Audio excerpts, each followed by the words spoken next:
Rebonjour à tous et à toutes. Dans la dernière capsule vidéo, si vous vous souvenez bien, on a parlé ensemble du dossier de crédit. Et je vous avais dit que le dossier de crédit contenait deux grandes sections, la section renseignements personnels et la section renseignements financiers. Je vous ai également dit qu'un émetteur de crédit regardait vos renseignements financiers pour déterminer si oui ou non il allait vous prêter de l'argent. Eh bien, sachez que les émetteurs de crédit vont plus loin que ça. Ils font pas juste regarder vite de même l'ensemble de vos renseignements financiers. Ce qu'ils font, c'est qu'au courant des dernières décennies, ils ont développé des formules mathématiques qui leur permettent en fait de vous donner un score de crédit. Et ce score de crédit-là, en fait, se base sur l'ensemble de vos renseignements financiers de votre dossier de crédit. Bref, dans les dernières décennies, les émetteurs de crédit ont créé en fait des formules mathématiques qui permettent de vous attribuer un score en matière de crédit. Et ce score-là se base sur vos renseignements financiers du dossier de crédit et ultimement, ça leur permet de savoir si oui ou non ils vont vous prêter de l'argent. Eh bien, ce score de crédit-là, on appelle ça le pointage de crédit. C'est ça qui détermine si vous avez un bon ou un mauvais dossier de crédit.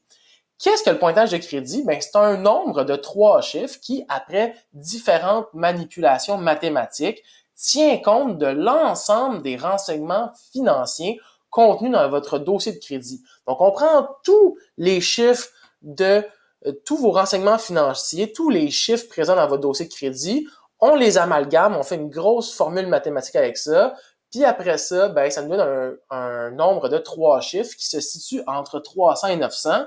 Ça, c'est le pointage de crédit ou le score de crédit. Comment ça fonctionne? C'est très simple. En fait, c'est un peu comme vos points à l'école. Si vous faites des bonnes actions à l'école, vous allez recevoir des points SCP, donc des points positifs. Vous allez augmenter votre banque de points SCP. Si vous faites des comportements qui, disons-le, sont indésirables, ben vous allez perdre des points de comportement. Un pointage de crédit, un score de crédit, ça fonctionne de la même manière.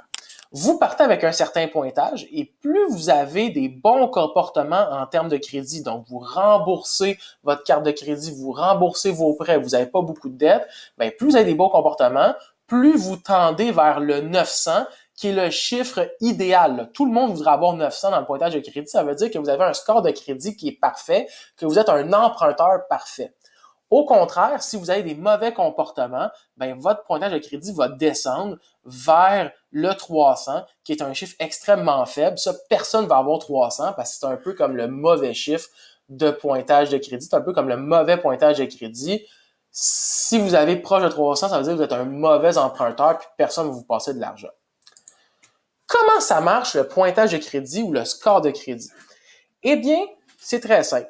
Si vous avez une bonne utilisation du crédit, vous dépensez pas trop, vous remboursez votre crédit à temps, puis vous avez différents types de crédits, puis vous faites attention, ben vous accumulez des points dans votre score, dans votre pointage de crédit.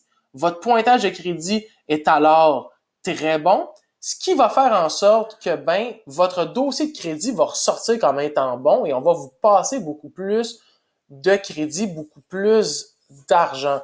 Donc, avoir des bons comportements, donc des bons renseignements financiers permet d'accumuler des points, permet d'accumuler un bon pointage de crédit, ce qui fait en sorte qu'on va vous passer plus d'argent.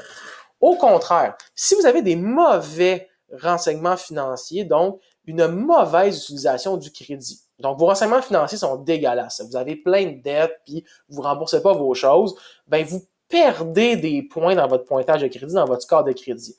Vous avez donc un mauvais pointage de crédit et ultimement, ben, votre dossier de crédit a l'air cave, a l'air fou et ben, on va moins vous passer d'argent, en fait, rendu là. C'est ça que vous devez comprendre. Et il existe plusieurs facteurs qui influencent le pointage de crédit.